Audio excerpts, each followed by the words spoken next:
Olá, uma ótima tarde a você que acompanha a programação do Canal do Boi. Começamos agora mais uma edição do Agricultura BR, aqui pelo Canal do Boi, pela internet e também a TV Imaculada Conceição. E nessa edição do Agricultura BR, você vai ver. Você vai ter informações importantes a respeito do dólar e como que o dólar ele impacta numa série de produtos brasileiros do agronegócio. Vamos falar também a respeito da produção de soja lá no estado da Bahia, um dos estados que compõem a fronteira agrícola do Mato Piba, formado por Maranhão, Tocantins e Piauí também.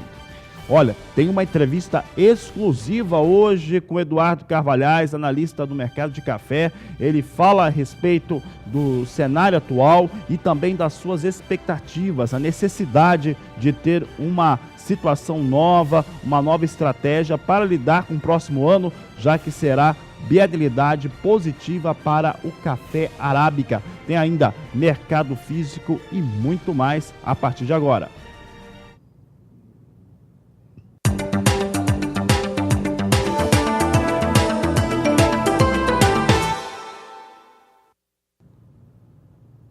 E olha, vamos trazer os números agora da Associação de Produtores Irrigantes do estado da Bahia, que fechou o número de produção de soja para a campanha 2018-2019 para o estado. A Bahia é o sexto maior produtor da oleaginosa do país e vamos ver como é que ficou a produção dessa campanha atual. Bahia, que tinha no início uma estimativa de produtividade muito mais alta, se acreditava em até 66 sacas por hectare, ficou 10 sacas abaixo disso.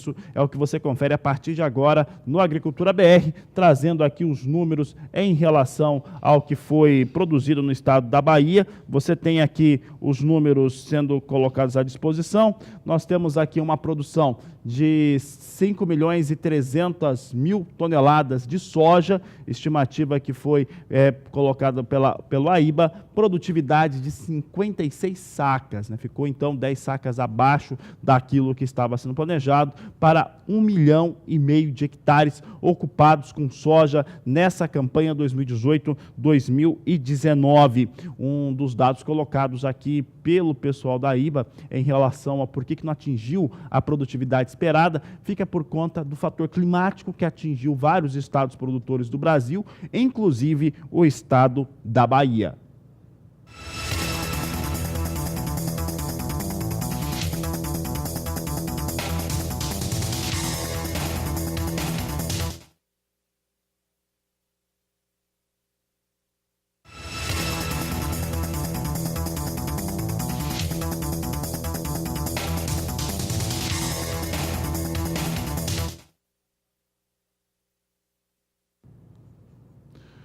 E agora falamos sobre soja nos Estados Unidos, isso porque tem muita situação nova mostrando a forte dificuldade norte-americana de ter cultivo. Horas, nós tivemos inundações, alagamentos em boa parte dos estados produtores de soja norte-americano, isso quando faltavam pouco mais de 50 dias em relação à janela ideal de cultivo para aquele país. E olha, a situação não melhorou. E ao não melhorar, mesmo com todo o comércio entre China e Estados Unidos bastante complicado, conflito comercial seguindo, mesmo assim se teve altas, principalmente na semana passada, quando se teve, primeiro, a informação na última segunda-feira no relatório de acompanhamento de lavouras que os Estados Unidos vinham com forte dificuldade por conta das chuvas que estavam atrapalhando e atrasando o cultivo da soja. Também uma expectativa que talvez não fosse possível cultivar soja nessa safra nova, 19-20, para todas as áreas que seriam destinadas a ela, por uma questão de falta de tempo e ainda mais, continuou chovendo. Com exceção dessa última sexta-feira, quando teve uma chamada realização de lucros, nós tivemos elevações expressivas para a soja negociada na Bolsa de Chicago durante toda a última semana. E as chuvas continuaram, essas imagens foram postadas por produtores norte-americanos neste final de semana. O final de semana foi chuvoso nos Estados Unidos e isso é uma boa notícia, tá? Olha, é ruim para eles, é bom para todo o resto. Olha, chovendo. Olha como é que ficaram as áreas de produção norte-americanas, foram colocados no Twitter por vários produtores rurais, associações também, mostrando a chuva forte que atingiu o meio oeste norte-americano, dificultando ou impedindo, paralisando o avanço dos trabalhos de campo. Os novos números do Departamento de Agricultura norte-americano em relação ao andamento da lavoura serão apresentados nesta tarde, a partir das 17 horas, no horário de Brasília, e deve trazer atraso. A expectativa é essa, é isso que tem mantido os números mais elevados em relação àquilo que se espera nos Estados Unidos, uma vez que as dificuldades para os produtores norte-americanos é grande para a efetividade da campanha com a soja. Olha, vou falar agora a respeito de mercado, especificamente porque essas situações que eu acabei de citar, elas impactam diretamente nos negócios com soja na Bolsa Norte-Americana. E soja em Chicago vem tendo uma situação mais positiva, vem subindo, isso é bom para a formação do preço internacional, mesmo com o conflito comercial entre China e Estados Unidos. Temos tido uma evolução, né? Depois os preços estão baixos, ainda abaixo de $9, mas mesmo assim nós temos uma evolução em relação àquilo que vai sendo apresentado nos Estados Unidos por conta do fator climático. Enquanto houver certas ameaças, que não houver confirmação sobre a produção da safra norte-americana 2019-2020, que será menor, a primeira projeção trouxe 112 milhões de toneladas a serem produzidas naquele país, mas quanto maior for o risco para essa produção, e é importante lembrar que quanto mais tarde se cultiva ou fora do período ideal, fora da janela ideal, melhor para ter algum tipo de problema nessa safra norte-americana, e não há vergonha nenhuma em falar que torcemos contra essa safra dos Estados Unidos, isso deve ser bom para o mercado. Soja hoje, a última vez que eu olhei, cerca de 20 minutos antes de entrar aqui no estúdio para começar a Agricultura BR, vinha ali com uma alta de 14 centes de dólar por bushel. Vamos saber como é que vem os negócios agora. Nós temos soja agora, segue uma alta boa, uma boa alta expressiva, de 10 a 11 centes, mas já teve maior, já teve na casa de 14 centes nesta segunda-feira. Posição de julho negociada a $8,33 o bushel, é a produção de maior liquidez. Agosto, $8,39 mais 4 por bushel, negócios aqui em relação à soja na Bolsa de Chicago. Setembro, $8,46 o bushel, uma alta de 11 centes de dólar, mais 2. E novembro, a $8,58 por bushel, 10 centes de dólar, subindo neste momento. Soja em Chicago, mais uma vez, é o destaque do Agricultura BR. Agricultura BR que fala agora a respeito da moeda norte-americana, o dólar vem sendo influenciado por conta dos posicionamentos em relação a Estados Unidos e China. Esse conflito está com data ainda, está longe de ver aí uma solução para essa questão. Teve mais uma troca de farpa entre as partes neste final de semana, depois da divulgação, ou depois de ter rodado uma entrevista que o presidente Donald Trump deu no meio da entrevista, no meio da semana passada. A entrevista foi exibida na TV norte-americana neste final de semana, a China respondeu, e isso traz uma série de situações complicadas para a economia internacional. Aqui no Brasil, o cenário interno ainda mostra para o dólar e também para as operações com bolsa, exprime a dificuldade em aprovação de reformas que são estruturantes no país, e isso estava fazendo com que o dólar ficasse em alta. Na semana passada fechamos com o dólar a 4,10, nós temos hoje dólar ainda mais alto. Dólar vem com uma alta de 0,40% a R$ 4,11, mais 8 para a moeda norte-americana. Dólar vai disparando no país. Este é uma das questões que a gente vai colocando aqui neste momento. Nós tivemos nesta segunda-feira, como tradicionalmente acontece, o Banco Central Brasileiro, ele divulgando os seus números semanais, uma pesquisa econômica importante, chamada Pesquisa Focus, que consulta os representantes das 100 principais instituições financeiras do país. A estimativa ou expectativa em relação a crescimento do Produto Interno Bruto reduziu pela 12ª vez consecutiva, portanto, a situação vai ficando um pouco mais complicada, enquanto que aumentou agora a expectativa, aumentou a taxa de juros, pelo menos na expectativa dos analistas, para o próximo ano, em 2019. Para falar a respeito desse dólar e como que vem se comportando Bolsa no dia de hoje, eu converso agora com Walter Pulga Júnior, que participa do programa conosco. Pulga ainda não participa conosco para trazer essas informações a respeito de como que anda o mercado financeiro. Mas, em resumo, tivemos ali uma série de posicionamentos em relação àquilo que vinha acontecendo com dólar e também soja, e isso influencia o mercado brasileiro.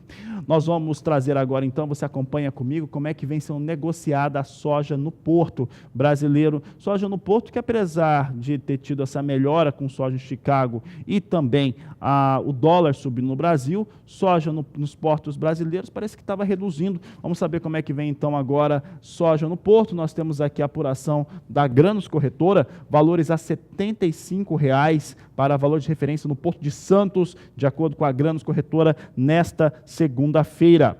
Temos ainda Porto de Paranaguá, R$ 75,50, a saca de 60 quilos. É o destaque que nós trazemos para os valores da soja em dois principais ou dos mais importantes portos brasileiros. Eu destacava que nós chegávamos até R$ 80,00 a saca de 60 quilos na última semana. Então, dados relevantes para aquilo que o produtor rural brasileiro está comercializando. Tivemos um destravamento importante, nós tivemos na última semana até 4, tem gente que está dizendo que são até 5 milhões de toneladas que foram comercializadas na última semana, com soja no porto chegando a valores bem mais expressivos.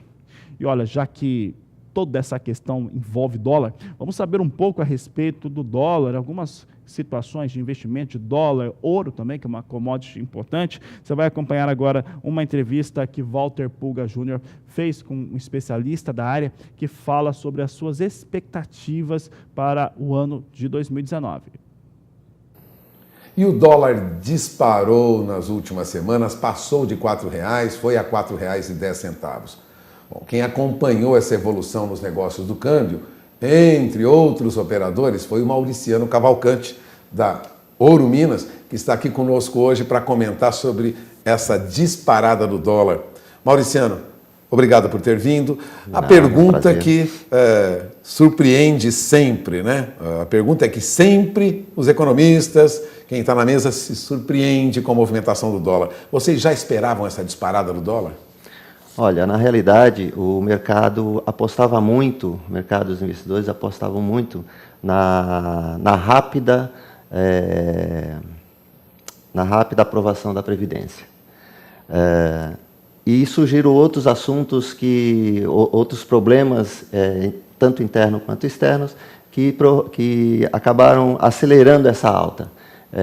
O caso da trade war entre China e Estados Unidos, Donald Trump, através do seu Twitter, disparando para todos os lados, Europa, Ásia, América Latina, através do México, do Muro do México.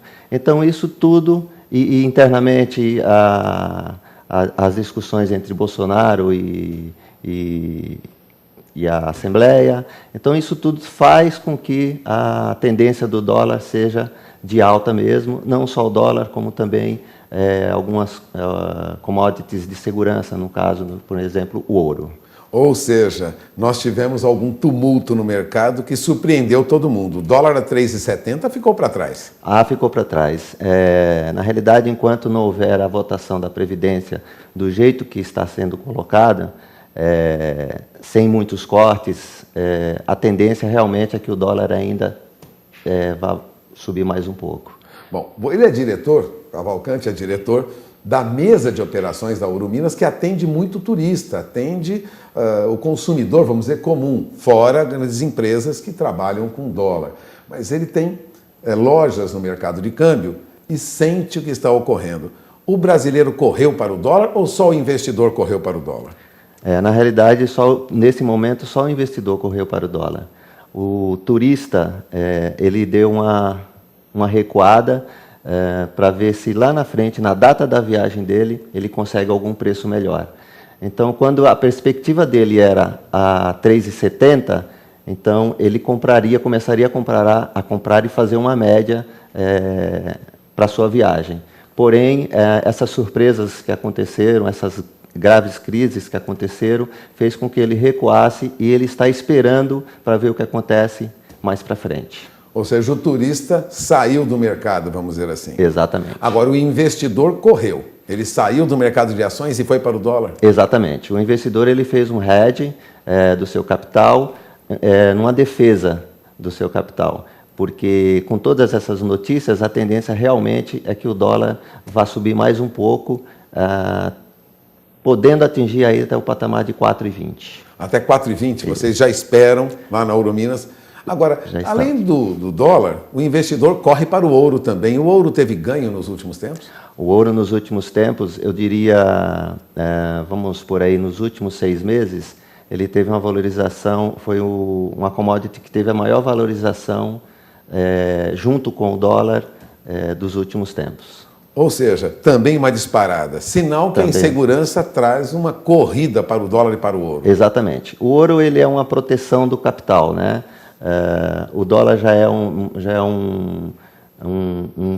uma commodity, uma mercadoria de especulação também, né? Mas o ouro já é uma proteção do seu capital. Ele aplica quando existem crises e ele vende quando o mundo está mais calmo, quando a crise já foi ultrapassada e quando se começa a ter uma regularidade mais de tranquilidade no mercado global.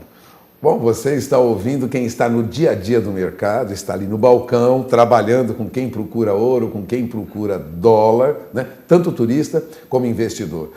E eu vou então fazer a pergunta que o telespectador gostaria de fazer. O dólar vai continuar subindo e você acredita que essa alta permanece por muito tempo ou ela vai se dar um curto espaço de tempo? Eu acho que a alta, a tendência está realmente de alta ainda, por tudo que tem acontecido, tanto externo quanto interno. Enquanto, vamos falar internamente, enquanto tiver essas discussões entre o governo e o plenário, realmente a tendência ainda é que o dólar vá subindo aos poucos, podendo atingir, como eu falei anteriormente, os 4,20.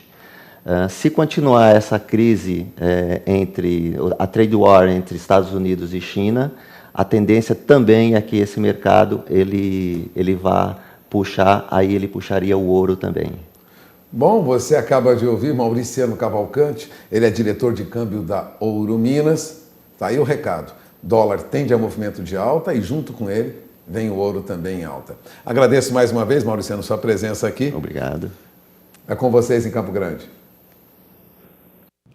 Está aí o analista falando, né, a respeito de dólar. Tendência, por enquanto, pela questão política, tanto nos Estados Unidos quanto aqui no Brasil, é dólar alto e o ouro vindo também, uma outra commodity importante, o ouro também vindo em elevação. Daqui a pouco, depois do intervalo comercial, você vai conferir uma entrevista exclusiva com o Eduardo Carvalhais, uma das maiores autoridades do mercado do café do Brasil. Participa aqui conosco, fala a respeito de como está o andamento da safra, do dólar impactando nos preços do café e o que ele espera para a próxima campanha, que deve ser mais cheia. Nós vamos para o intervalo, aproveite para entrar em contato conosco, você manda a sua mensagem no nosso WhatsApp, no número 679-9656-2266. Nós voltamos já. E você vai conhecer um pouco agora de uma feira no estado de São Paulo que apresenta herbicidas e outras soluções. A reportagem é de Gustavo D'Angelo. O seminário sobre controle de plantas daninhas da cana-de-açúcar apresentará diversas palestras sobre o assunto, contando também com novidades e lançamentos exclusivos para o controle dessas pragas que tanto prejudicam a produtividade dos canaviais brasileiros. Na sua 18ª edição, o Herbishow já entrou para o calendário dos principais eventos do setor. São 2 dias intensos, com conteúdo de ponta, com as maiores referências nacionais no assunto, fornecendo informações atualizadas e importantes para a gestão de todas as etapas do processo de manejo das plantas daninhas. A programação do evento do Grupo IDEA inclui ainda cases de sucesso e discussões sobre como utilizar produtos a fim de obter os melhores resultados, novas tecnologias e boas práticas, além de ser uma excelente oportunidade para a troca de informações, network, inovação e inspiração. Mais informações e inscrições nos contatos que aparecem no seu vídeo. De Araçatuba, São Paulo, Gustavo D'Angelo. E o estado do Rio Grande do Sul abriu oficialmente o plantio do trigo da nova campanha e aconteceu em Cruz Alta. Quem acompanhou foi a repórter Annelise Nicolodi.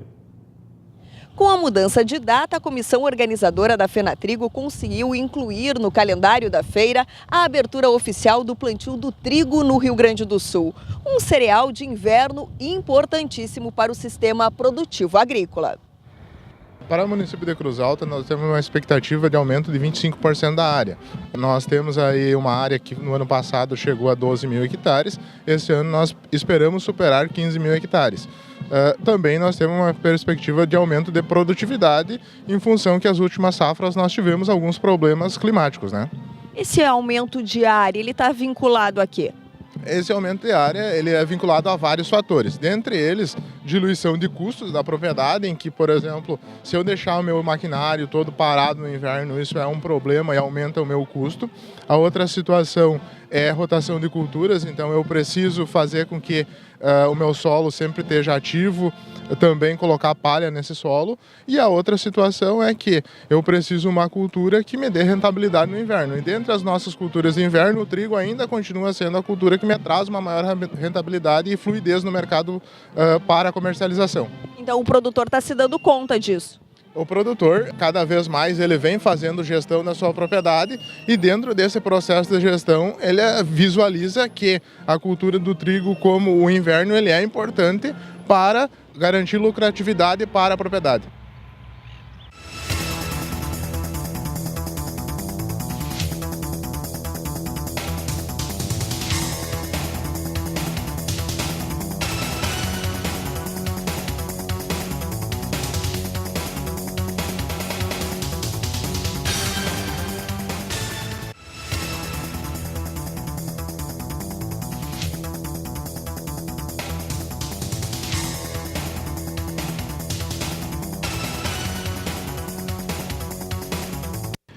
E o Agricultura BR vai para um rápido intervalo comercial. Daqui a pouco você vai ter aqui na Agricultura BR informações sobre um novo índice para a agroindústria brasileira. E também, aí dentro de instantes, você tem entrevista exclusiva com Eduardo Carvalhais, Escritório Carvalhais, falando sobre o mercado do café aqui no Agricultura BR, que volta já. Agricultura BR de volta. E agora eu falo um pouco a respeito de dólar, falo de café, e como que isso impacta todos os setores, mas principalmente agora café. Olha só, aqui no Agricultura BR você tem visto essa tendência, essa inclinação internacional para uma valorização e forte da moeda norte-americana. Qual que é o primeiro aspecto que trazemos no programa? Primeiro, a relação comercial entre China e Estados Unidos. Inclusive, nesse final de semana, e agora nessa segunda-feira pela madrugada, chineses acusaram os norte-americanos de serem extravagantes em seu acordo. Então, a situação continua muito complicada. Donald Trump deu uma entrevista que foi divulgada nesse final de semana nos Estados Unidos e que não foi nada amistoso não com a China, vai se colocando numa posição que deve irritar os chineses, apesar de eles não demonstrarem. Bom, essa situação toda aí, ele faz com que se tenha o dólar mais alto. Aqui no Brasil, a dificuldade em aprovar as reformas estruturantes, começando pela reforma da Previdência, é o grande problema. Porque enquanto não se tiver isso, é como se não tivesse um destravamento de investimentos. É muito fácil explicar por quê. Veja só, senhor, isso já aconteceu aqui no Brasil, inclusive. Normalmente não há investimentos. Grandes investidores, grandes empresas, não investem em países onde banco quebra, onde você tem dificuldade do governo de arcar com as suas contas públicas, também não. Ou que você tenha dificuldade democrática. Então, essas três situações não. E aqui no Brasil já aconteceu de banco estar quebrando, Lembra? Isso há muito tempo, eu estudei sobre isso. No governo do Fernando Henrique Cardoso aconteceu essa questão. E hoje, essa questão que vem trazida dos outros governos, que o Estado começa a ter dificuldade para arcar com as contas públicas, é necessária uma reforma e essa reforma não consegue ser aprovada, não consegue ainda ser analisada pelo Congresso para ser aprovada, porque vão segurando a reforma. Tudo isso esses dois motivos, são os grandes que fazem com que o dólar suba. O dólar rompeu a barreira dos R$4, barreira psicológica, na última semana, fechou a sexta-feira a R$ 4,10. Há pouco eu mostrava o dólar comercial no Brasil a R$ 4,11. E olha, trouxemos aqui uma entrevista no bloco anterior, no primeiro bloco do Agricultura BR desta segunda-feira, que dizia o seguinte, um analista dizendo, sem a reforma, o dólar vai para 4,20 ou mais. Então, temos aí um problema. Para falar a respeito, não de dólar, mas como que esse dólar supervalorizado ou o real extremamente fraco frente ao dólar influencia, impacta no mercado do café, eu vou conversar agora com o Eduardo Carvalhais, do Escritório Carvalhais, uma das maiores autoridades do país em mercado de café. Sempre uma honra falar com o senhor Eduardo. Boa tarde, seja bem-vindo. Boa tarde. Bom, essa desvalorização do real frente ao dólar realmente muda, principalmente em nível de mercado mundial, a situação do Brasil. Ele privilegia as exportações brasileiras no ponto de que nossos principais concorrentes não estão com a moeda deles tão desvalorizada frente ao dólar como a nossa. Mas também acaba pressionando a cotação em Nova York, porque como o Brasil é o maior produtor e exportador do mundo e tem já exportado com agressividade, ele acaba levando alguns operadores a derrubarem Nova York para tentar pegar uma diferença dessa valorização do dólar frente ao real. Não sei como é que vai influir nas próximas exportações brasileiras, porque nós temos que lembrar que nós estamos na entre-safra, ou seja, o estoque de café na mão dos produtores é menor, na mão dos exportadores também, por mais que se fale que a safra foi boa, a safra 2018 e 2019, nós exportamos com muita agressividade e também consumimos bastante café. Nós temos que lembrar que nesse ano safra, o Secafé, o Conselho de Exportadores de Café do Brasil, prevê que as exportações fiquem aí próximas dos 40 milhões de sacas. Na minha opinião, vai ficar um pouquinho abaixo, mas isso é só opinião, né?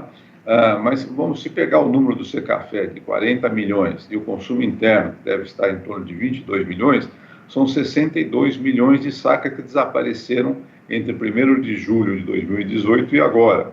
Portanto, os estoques nossos não podem, até o final de junho vão desaparecer. Portanto, os nossos estoques não devem estar altos. É verdade que a safra nova começou a entrar um pouco antes desse ano, com aquelas 5 floradas que nós tivemos, em alguns lugares até 6, no segundo semestre de 2018, e também com o forte calor que nós tivemos no verão no Brasil.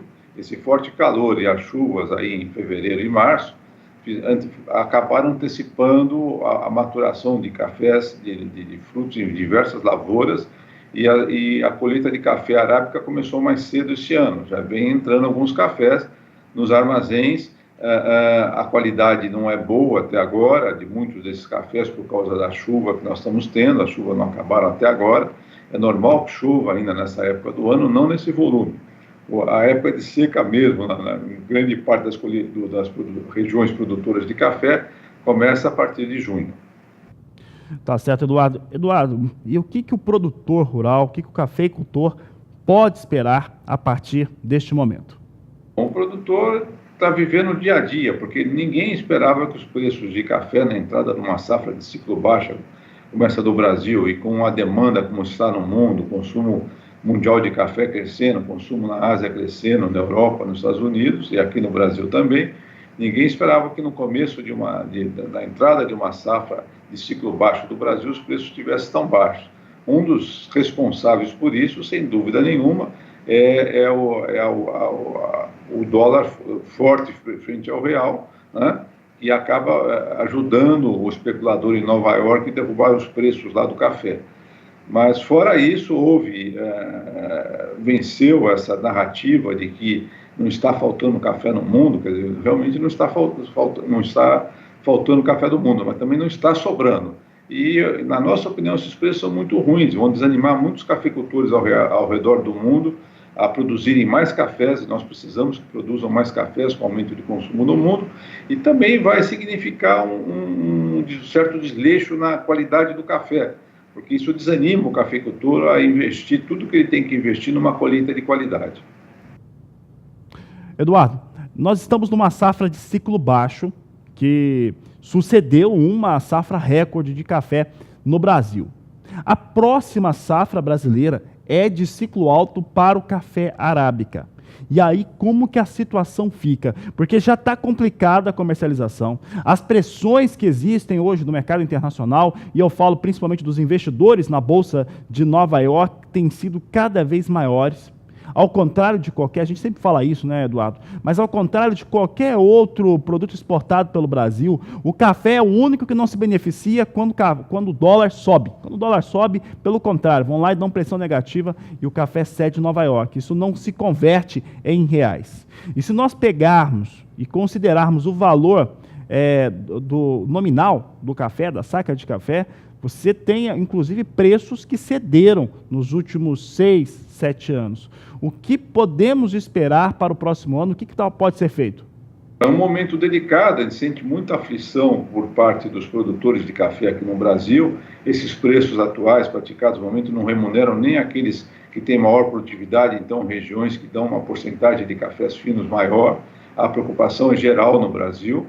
E também não se enxerga ainda quando é que esses preços podem refluir. Nós temos uma safra de ciclo alto ano que vem. O governo, no momento, o governo federal está preocupado em aprovar a reforma da Previdência, que é muito necessária, e a reforma tributária, e não está ainda conseguindo olhar para uma política de café. Para a próxima safra, sendo ciclo alto, seria bom que o governo começasse a negociar junto às lideranças da produção brasileira e de todo o agronegócio brasileiro, não só da produção, uma política de café para se barrar uma queda maior no próximo ano. Só a especulação pode fazer barrar, pode fazer cair mais o café ainda, mas isso está acontecendo. Mesmo que a gente tenha no ano que vem uma safra maior com necessidade brasileira de consumo interno e exportação, nós estamos com os estoques zerados, os estoques governamentais. Então o governo tem que pensar sim em fazer leilões de opções de venda ao governo para o início da safra 2020. Isso, por enquanto, está só na conversa de algumas lideranças importantes, é verdade, da produção brasileira, mas que eu saiba, pelo menos não ouvi falar de iniciar nenhum tipo de negociação junto ao Ministério da Agricultura. É necessário que essa negociação comece agora. Se houver algum plano como esse, tem que ser divulgado com muita antecedência para não prejudicar as exportações brasileiras de café.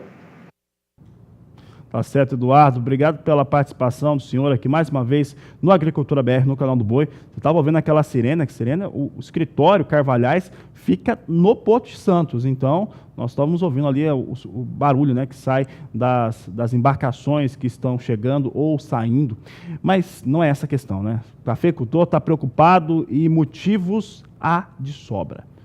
Preço é baixo, pressão é grande e ainda há uma expectativa de uma safra ainda maior. Olha, a grosso modo, só de considerar os valores nominais, ou seja, sem nenhuma correção em relação a processo de inflação, valores, coisa nenhuma. Você considera, é um cálculo errado, tá? Você pegar 7 anos, considerar só o valor nominal, é equivocado fazer isso. Mas se você considera assim, você já vê que tem coisa errada, porque está igual. De igual para pior, mais baixo, neste momento. O que significa? Bom, primeiro, que o uso da tecnologia, claro, de campo, melhorou a produtividade do cafeicultor. Então, ele consegue produzir mais café usando menos recursos. Isso é um fato. Tá? Isso também ajuda a justificar a situação.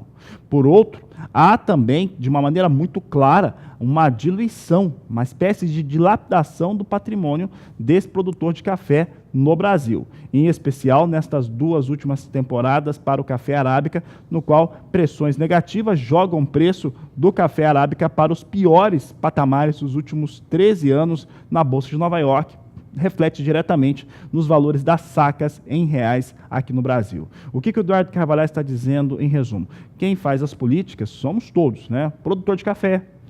quem representa a produção de café, e o governo ouve essa situação toda para chegar a uma conclusão. Precisa agora que os representantes, eles manifestem, bolem ali um plano, um projeto, para apresentar ao Ministério da Agricultura o quanto antes, para que os impactos desta safra e da próxima sejam diluídos, porque eles já existem, o cafeicultor sabe disso muito bem. Já que eu estou falando de café em Nova York, como que essas negociações com os investidores por lá trazem essa pressão negativa no valor do café no mercado doméstico brasileiro, vamos saber como é que vem café operando por lá. Então você acompanha comigo, está na tela, café hoje ganhando alguma coisa. Posição de maio vai migrando para julho, vem com 86 centes mais 75 a libra peso. Posição de julho vem com 89 centes mais 60 a libra peso, vai ganhando também um pouco hoje. Setembro a 91 centes mais 90 libra peso. 2 de dezembro, posição negociada 95 centes mais 40 a libra peso. São os negócios que temos agora na Bolsa de Nova York para o café arábica. É onde é negociada a maior parte do café do mundo, e nós temos ali pressão negativa. Você está acostumado a acompanhar a Agricultura BR, sabe que esses preços abaixo de $1, abaixo de $1,10, nós não tivemos. Nós estamos com a Agricultura BR completa 5 anos, inclusive em outubro, nunca tinha acontecido preços tão baixos assim. Na verdade, há 13 anos não temos valores tão baixos, tão pressionados para o café arábica negociado em Nova York.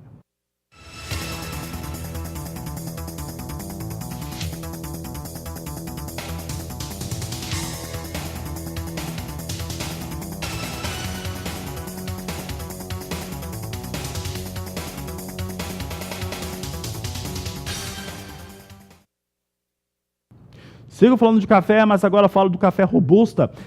Preços importantes que são negociados lá na Bolsa de Londres e trazem uma referência interessante para os produtores de café Conilon aqui no Brasil. Então, atenção, cafeicultor do Espírito Santo, da Bahia, Rondônia e outros estados, claro, que também produzem Conilon. Vamos saber como é que vem os valores internacionais. Nós temos aqui alta acima de 2%, entre 2,3% até 2,5% de alta, hoje para o café Conilon ou robusta na Bolsa de Londres. Julho, negociado a $1.332 a tonelada. Setembro, $1.353 a tonelada de café robusta. Novembro, vem com negócios a $1.377 a tonelada. Janeiro, $1.396 a tonelada. Esses são os negócios com café robusta na Bolsa de Londres, hoje tendo uma alta entre 2,3% até 2,5% para o robusta, uma importante informação para os produtores de Conilon aqui no Brasil. Nós vamos para o intervalo comercial. Ainda hoje nós vamos falar a respeito de um novo tipo de índice para a indústria do agronegócio. Tudo isso e muito mais você confere aqui no Agricultura BR, que vai para o intervalo, mas não antes de convidar você a participar do programa. Mande a sua mensagem no nosso WhatsApp, o número é 67996562266. Voltamos já. E a Fundação Getúlio Vargas lançou um novo índice para saber como que anda a agroindústria brasileira. E esse foi o motivo de uma entrevista realizada pelo meu colega Walter Puga Júnior nos nossos estúdios em São Paulo. Felipe, obrigado por ter vindo ao nosso programa, participar de mais um programa do Canal do Boi, da Rede SBA. E vamos falar primeiro o que é esse índice novo que foi criado na FGV, que é o PINAGRO. O que é o PINAGRO? Bom, em primeiríssimo lugar, Puga, muito obrigado pela oportunidade de conversar com você e com todo o seu público a respeito do PINAGRO. O que é o PINAGRO? O PINAGRO é um termômetro que vai avaliar mensalmente a evolução, a situação da agroindústria brasileira. Como é que ele foi construído? Ele é construído a partir dos dados do próprio IBGE, ou seja, o IBGE divulgando os números da pesquisa industrial mensal, e imediatamente temos os mesmos números no site da FGV Agro, só que com foco na agroindústria brasileira. O levantamento do IBGE envolve toda a indústria brasileira. Agora, o PINAGRO, que avalia o comportamento da agroindústria, né, de quem está ligado à indústria de processamento, de produção de equipamentos, ela está misturada com todas as indústrias do Brasil. Como vocês procedem essa separação de dados? Exatamente. O levantamento que o IBGE faz é sensacional. Então, ele levanta informações de diversos setores da indústria brasileira. Porém, não existe uma agregação lá chamada agroindústria. Então, o que nós fizemos? A partir dos setores que o IBGE monitora todo mês, nós selecionamos aqueles associados à agroindústria e compomos o índice, que por sua vez é desagregado em 2 grandes segmentos. De um lado, a produção de produtos alimentícios e bebidas e, de outro lado, a produção de produtos não alimentícios. Por que dessa divisão? Porque, em geral, principalmente no senso comum, o pessoal ainda tem muito forte a ideia de que agro é apenas a produção de alimentos. Agro é a produção de alimentos, é importante, responde uma fração relevante dessa produção, só que na realidade o agronegócio vai além desses segmentos. Por exemplo, dentro do agronegócio nós vamos ter a produção de papel e celulose, de borracha, de biocombustível, de produtos têxteis, de máquinas e equipamentos, de tratores defensivos, fertilizantes e de qualquer forma, todos esses setores estão incorporados nesse índice chamado PINAGRO. Então agora nós vamos ter uma separação, vamos dizer assim, da indústria ligada ao agro, seja de alimentos ou de insumos em geral e produtos para o agronegócio, das demais indústrias. Exatamente. Agora é um processo novo, vocês implantaram recentemente, essa separação de dados, e eu pergunto, para que serve esse novo índice? Ele ajuda quem e por quê? É um termômetro que coloca um holofote em cima de uma parte da economia brasileira que, curiosamente, não estava claro até então como é que estava caminhando. Por exemplo, imagina alguém atuando dentro da porteira do agronegócio e perguntava, como é que está o teu comprador? Sei lá, o pessoal que vai fazer abate, o pessoal que vai transformar aquele produto que está saindo do frigorífico em produto de carne, salame, em embutidos. Como é que está esse pessoal? Nós não tínhamos essa informação de uma forma clara. Da mesma forma, olha, como é que está, por exemplo, o setor que vai produzir a parte de malharia? Essa parte não estava clara. Ou seja, nós estamos agora, a partir desse termômetro, jogando o holofote a respeito de todo esse segmento da economia brasileira. Para o produtor é uma informação que ele não tinha. Pois é, e veja que essa informação não estava disponível não apenas para o produtor, mas praticamente para todo mundo. Vamos imaginar agora lá na ponta final, o supermercadista. E aí, como é que está a situação dos seus principais fornecedores? Essa informação não estava disponível. Agora, com esse termômetro, a gente joga a luz, acende um holofote que é capaz de iluminar e nos dizer, e aí, como é que está a agroindústria brasileira? Cada área específica será explorada. Com certeza, e mais do que isso, cada um desses segmentos tem uma dinâmica particular. Por exemplo, olhando para frente, para 2019, o que a gente enxerga? Tanto produtos alimentícios como produtos não alimentícios respondem aos movimentos da economia brasileira. Porém, produtos não alimentícios têm uma válvula de escape maior voltada para o setor externo, coisa que produtos alimentícios, isso não é tão claro, não é tão grande. Depende da economia dentro do país. Exatamente. Sofre com maior, ou sente com maior intensidade os impactos do que acontece aqui dentro. Essa válvula de escape, que é o setor externo, ele é muito mais presente nos produtos não alimentícios, e aí merece especial destaque, por exemplo, o setor de papel e celulose, do que a gente observa entre os produtos alimentícios. Bom, durante esse processo de estruturação desse novo índice, vocês trabalharam, pesquisaram, ouviram vários setores e testaram o índice. No ano passado, o que o PINAGRO, antes de ser divulgado, detectou? Puxa vida! Ano passado nós tivemos um grande evento que condicionou o resultado final da economia brasileira. Naturalmente a gente está falando aqui da greve dos caminhoneiros.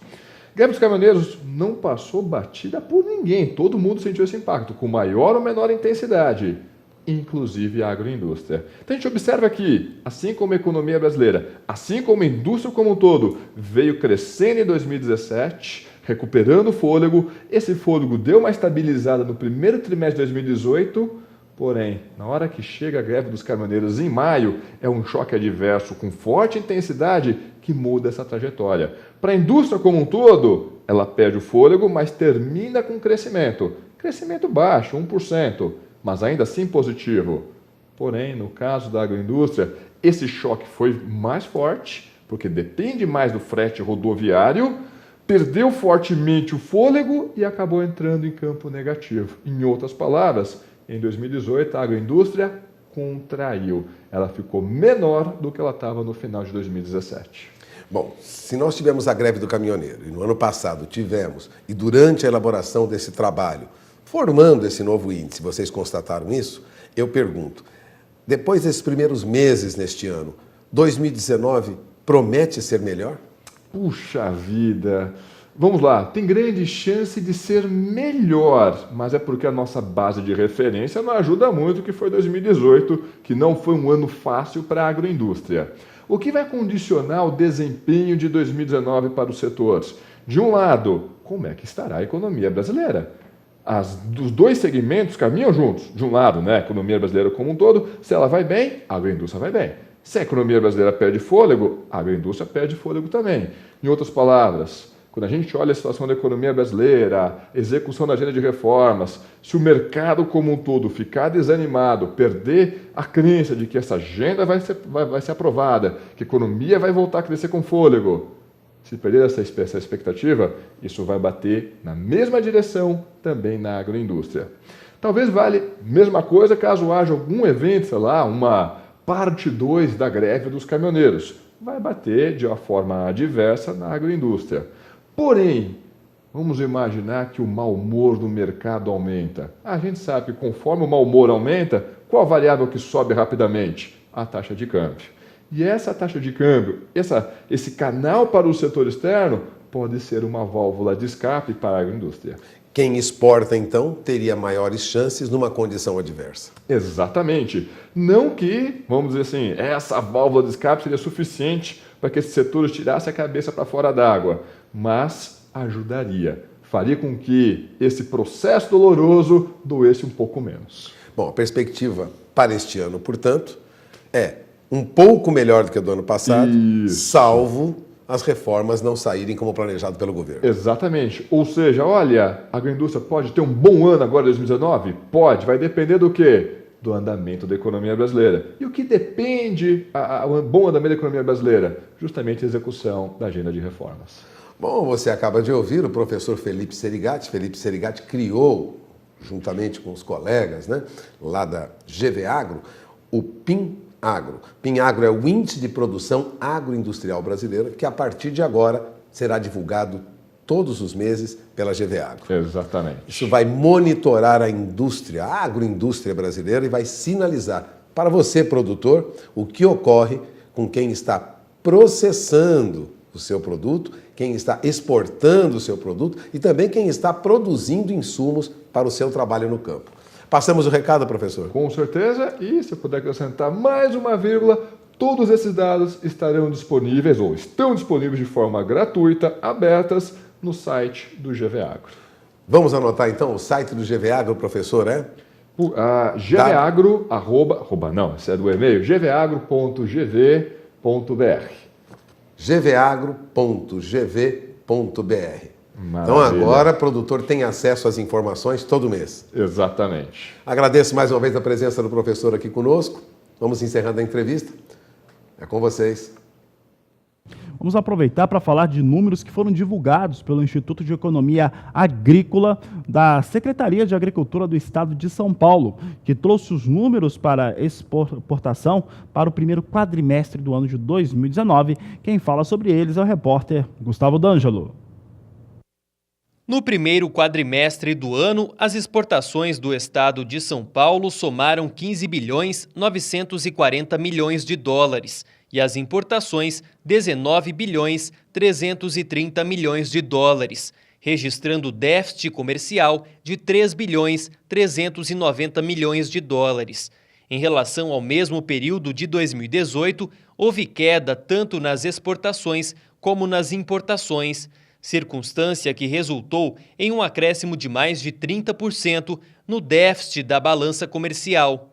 Fazendo a análise por setor, o agronegócio apresentou queda nas exportações, atingindo 4 bilhões 350 milhões de dólares, e nas importações, que somaram 1,660 bilhões, resultando em um superávit de 2,690 bilhões. Dos 25 grupos que compõem a pauta de exportações do agronegócio, apenas 9 não apresentaram queda. Os 5 principais agregados, que representaram 74,2% das vendas externas paulistas, não estão entre eles. Com queda de 32,7%, o complexo sucroalcooleiro, principal item do rol das exportações do estado de São Paulo, atingiu pouco mais de US$1 bilhão. Na sequência, aparecem produtos florestais, carnes, complexo soja e sucos. Em relação aos destinos das exportações setoriais paulistas, a União Europeia retoma o status de principal comprador, respondendo por 19,8% das vendas externas, seguida pela China, Estados Unidos, Argélia e Bangladesh. Esses 5 destinos somados representam 57,6% das exportações do agronegócio paulista.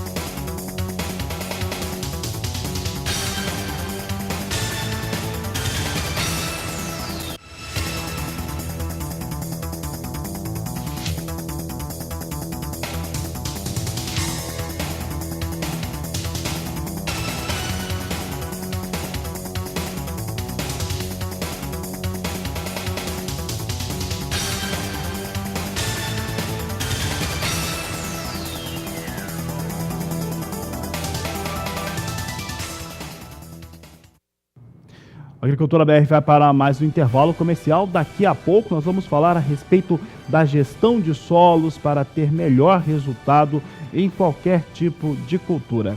Aproveite para entrar em contato conosco, mande a sua dúvida, mande aquilo que você quer ver no programa no nosso WhatsApp. O número é 67996562266. Voltamos já. E o Agricultura BR traz para você em destaque agora uma das entrevistas que aconteceram durante o Simpósio Brasileiro de Solos Arenosos. Você vai ver agora que uma das questões para lidar com esse problema e tornar em oportunidade é a capacitação de mão de obra. Quem nos traz a entrevista é o repórter José Cunha.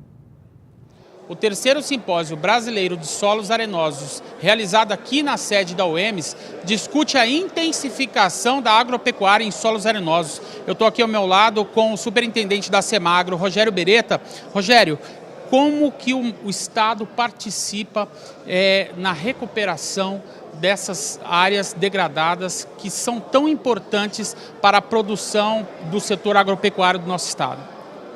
Bom, a participação do Estado com programas que motivem, incentivem o produtor rural a intensificar o uso dessas áreas que hoje estão ocupadas com pastagens degradadas, vem através de programas de políticas públicas, né? Nós temos vários programas de incentivo à abertura de áreas, intensificação de áreas em cima de solos arenosos. Nós temos os programas de incentivo da pecuária, os programas de incentivo da agricultura, mas o que o Estado procura fazer de melhor é trabalhar na questão das ferramentas que vão minimizar os riscos do produtor que vai investir nessa área. Nós estamos trabalhando para viabilizar a terceira fase do zoneamento agroecológico.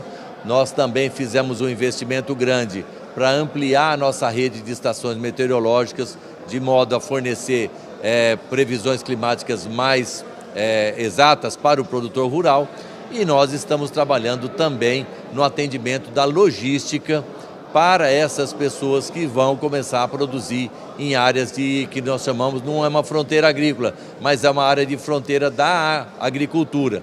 Então nós estamos trabalhando nessas áreas de modo que o produtor rural consiga enxergar e trabalhar a viabilidade da intensificação em novas áreas do Estado. O zoneamento agroecológico é uma necessidade para que todo esse processo se realize. O zoneamento agroecológico é fundamental. Nós já trabalhamos, o Estado já trabalhou a fase 1 e a fase 2, que foi o zoneamento agroecológico em todos os municípios da bacia do Rio Paraguai, e agora nós estamos viabilizando recursos para conseguir fazer a fase 3, que são os municípios da bacia do Rio Paraná, e é justamente onde a gente entende que estão as maiores áreas de solos arenosos com aptidão para o desenvolvimento da agricultura ou mesmo para a intensificação das áreas de pastagens. Agora, os fatores climáticos influenciam, né, acabam influenciando na produção, tanto como no solo em si. De que forma pode ser controlado ou pode ser feito o controle desses fatores climáticos? Até que ponto eles atrapalham? Bem, primeiro começando com uma boa estrutura de previsão climática, e a gente tem hoje já uma boa rede de estações, como eu disse agora, mas também com um trabalho grande de conscientização, capacitação dos produtores e dos técnicos quanto à necessidade de um bom manejo e conservação de solo, de modo a minimizar os impactos de chuva e de modo a tentar evitar ao máximo, chuvas de volume muito alto que possam trazer prejuízos, carreando sedimentos aí, e aí trazendo prejuízos desde para o produtor, que vai perder parte do seu solo, como prejuízos para o meio ambiente com o carreamento desses sedimentos para rios e provocando aí assoreamento de rios e lagos em todo o estado. Agora, Beretta, muitos desses trabalhos dependem de recursos e muitas vezes recursos advindos do Estado. O Estado tem verba para investir nessa questão? O Estado tem um papel muito importante, que é a questão do arranjo institucional. Então, uma das funções do Estado é ter preparado projetos bem adequados e oferecer esses projetos para parceiros estratégicos, como no caso o governo federal, também iniciativa privada e organizações internacionais que possam vir trazer recursos e viabilizar a implementação desses projetos que o governo do Estado tem em carteira. Por aqui, a Agricultura BR fala um pouco a respeito de milho no cenário internacional. Bom, o que tem influenciado hoje, na última semana e hoje principalmente, é o que acontece com o clima norte-americano. O final de semana foi de chuvas intensas sobre o chamado Corn Belt norte-americano, meio oeste norte-americano bastante atingido por chuvas, impediu o cultivo tanto de soja quanto de milho. Na questão da soja, o fator é mais grave e talvez mais interessante para o Brasil. Daqui a pouco eu falo disso. Em relação ao milho, vem subindo valores porque está difícil fazer a semeadura do milho também. Qual que é a expectativa? É que com a dificuldade de se cultivar soja em janela ideal, alguns produtores da oleaginosa, ou que planejaram soja para essa campanha, eles migrem para milho. Que tiver condições, migrem para milho. Isso faria com que a safra norte-americana de milho ficasse um pouco maior, e de soja ainda menor que os 112 milhões de toneladas que foram previstos no relatório de oferta e demanda do Departamento de Agricultura dos Estados Unidos, apresentados na última semana. De qualquer maneira, o cenário que temos hoje é de soja subindo, milho subindo e trigo também. Vamos saber agora como é que vem o milho. Você acompanha comigo os destaques do Agricultura BR. Sobe de 6 a 7 centes de dólar o bushel. Julho, 3 dólares 90 centes mais 6. Setembro, 3 dólares 97 centes mais 6 por bushel. Dezembro, 4 dólares 4 centes mais 6 por bushel. E a posição de março, negociada a 4 dólares 14 centes mais 4 por bushel, vai ganhando mais 6 centes de dólar, portanto sobe. Valores de algumas commodities, preço internacional vai subindo, a referência é a Bolsa Norte-Americana, e nós vamos ficando de olho, porque hoje às 17 horas tem a divulgação do relatório de acompanhamento de lavouras, e é provável que nele tenha já esse resultado, esse impacto das chuvas que atingiram os Estados Unidos neste último final de semana. A Agricultura BR vai para um intervalo comercial, o último dessa edição. Daqui a pouco eu falo das informações finais aqui do Agricultura BR e falo principalmente de soja e dólar aqui para você. Nós voltamos já. Vejam as imagens. Essas imagens foram postadas por produtores rurais norte-americanos do meio oeste dos Estados Unidos e mostram as suas áreas de soja embaixo d'água por conta das fortes chuvas que atingiram a região neste final de semana. Amigos, vou fazer uma pergunta para você. A notícia é boa? A pergunta é essa. Notícia é boa essa que você está vendo aí, as imagens, aí os milímetros de chuva que caíram sobre a região? É muita chuva mesmo? que caiu sobre o meio oeste norte-americano. Então, questionamento, a notícia é boa? Não. A notícia é ótima, porque enquanto há esse risco sobre a safra norte-americana, nós temos uma situação prévia, né, e que você está vendo, de melhora nos preços da soja na Bolsa de Chicago. É o número que nós vamos ver agora. Vamos saber como é que vem sendo negociada a soja por lá. Vinha alta. Essa última semana, por conta do mesmo motivo, né, nós tínhamos soja nos Estados Unidos subindo, com exceção da sexta-feira, que teve aquela chamada, aquele termo que eu não gosto de falar, mas foi isso mesmo, realizaram lucro. Alguns investidores fizeram isso, realizaram durante a última sexta-feira, aí soja caiu. Mas soja vinha subindo, hoje chegou a ter picos de 14 centes de dólar. Na abertura do programa vinha com alta de 11 centes. Vamos saber como é que vem soja agora. Vem entre 10 e 11 centes de dólar de alta neste momento. São os números que temos para a soja. Posição de julho, a 8 dólares 32 centes mais 4 bushel. Agosto, 8 dólares 39 centes mais 4. Setembro, 8 dólares 45 centes mais 6. E novembro, 8 dólares 58 centes por bushel. São os negócios que temos agora com soja na Bolsa norte-americana. Vamos saber como é que vem o dólar. O dólar vinha com nova alta, vinha mais de R$ 4,11 na abertura do Agricultura BR. Está o dólar na tela, agora cai o dólar, cai 0,30%, vem com negócios a R$ 4,08 mais 9. Apesar da queda, o dólar segue bastante elevado no Brasil. Mais informações do mercado e o fechamento você confere logo mais às 17h20. Eu vou ficando por aqui, desejo a vocês a todos uma ótima tarde e até mais.